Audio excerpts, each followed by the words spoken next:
सासू की सेवा भी परोपकार समझकर कर दो, ससुर की सेवा भी परोपकार समझकर कर दो।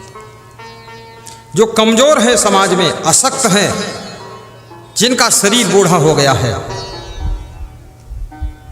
यदि उनका स्वभाव अच्छा नहीं है, याद रखना, जैसे लात मारने वाली गाय की लात खाकर भी लोग दूध दूह लेते हैं, ऐसे उनका स्वभाव अच्छा भले ना हो माँ बाप सास ससुर का, लेकिन उनकी कठोर वाणी सुन करके भी परोपकार करके अपने लोक पर लोक को संवार दीजिए।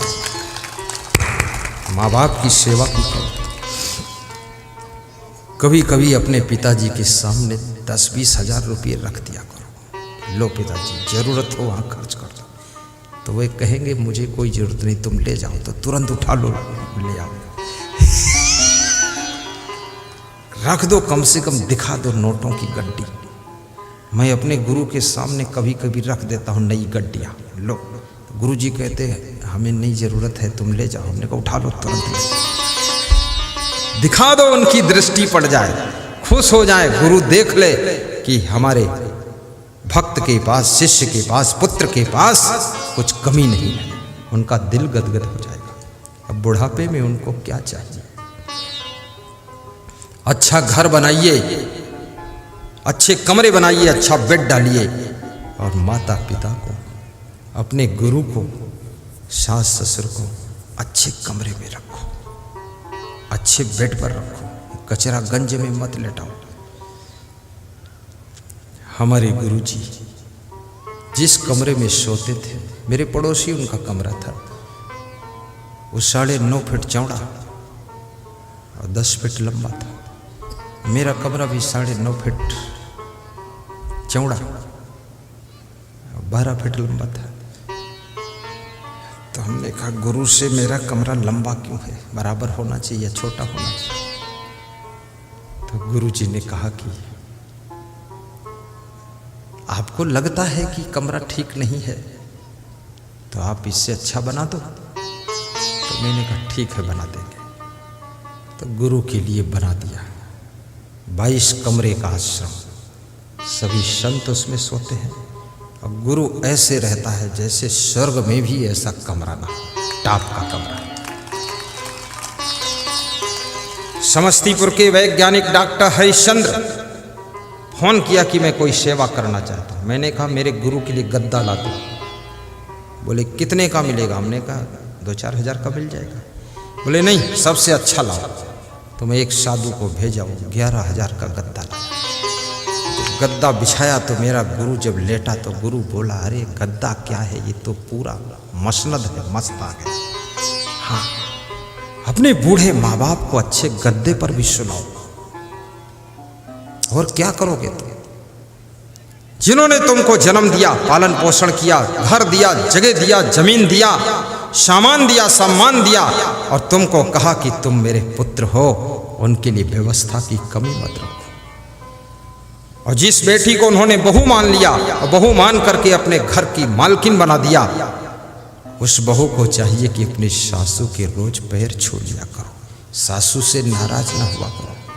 और सासों से भी मैं कहूँगा 1 साल तक बहू को ज्ञान देना, दूसरे साल ज्ञान मत देना, केवल मुस्करा देना। नहीं तो बहू सोचेगी नोक में झोंक करती, जहाँ देखो वहाँ उंगली फंसाती सासू, जीना मुश्किल कर दिया सासू ने। कुछ मत बोलो, जो करे बहू खुश रहो। चाहे अगर ज़्यादा मीठी है, पीने का मन नहीं मत पियो, पर मत बोलो कि ज़्यादा शक्कर पड़ी है।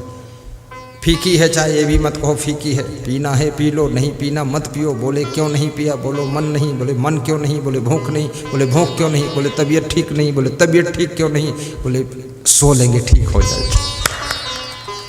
शिकायत मत करो। बुजुर्गों को भी इस बात का ध्यान रखना चाहिए, ज्यादा शिकायत मत कीजिए। 60 साल की उम्र के बाद शिकायत करना बंद कर दीजिए। जैसा बेटा है उसको स्वीकार करिए, जैसी बहू है उसको धन्यवाद दीजिए, और अपना जैसा घर है उसका आनंद लीजिए, और अपने बेटे बहू को आशीर्वाद दीजिए, तो उससे अच्छा घर बनाकर तुम्हें आराम से रखेंगे।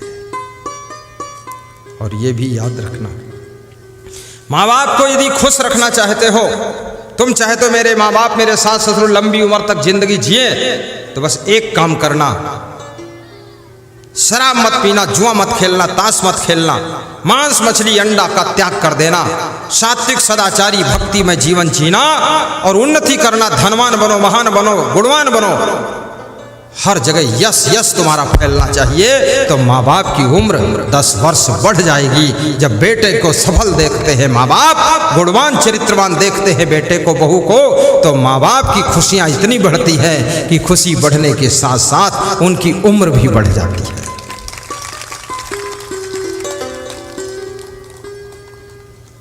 चरित्रवान पुत्र बनो, चरित्रवान बहू बनो, वैराग्यवान संत बनो। आश्रम कितना सुंदर बनाओ, लेकिन आपका वैराग्य भी सुंदर होना चाहिए। क्योंकि याद रखना, आश्रम और मकान, बेड और गद्दे, गाड़ी और घोड़े, ये केवल शरीर को सुविधा दे सकते हैं, मन को आनंद नहीं दे सकते हैं। मन को आनंद और सुख और आत्मा को शांति तब मिलती है जब आसपास रहने वाले लोग गुणवान और चरित्रवान होते हैं, महान होते हैं, बुद्धिमान विवेकवान होते हैं। जब आसपास के लोग, हमारे रिश्ते से जुड़े लोग, परिवार के लोग, शिष्य मंडली जब चरित्रवान वैराग्यवान ब्रह्मचारी होती है, तब गुरु का दिल गदगद हो जाता है और गुरु अपनी जिंदगी भर का आशीर्वाद उड़ेल देता है और आपकी जिंदगी को धन्य बनाकर चला जाता है।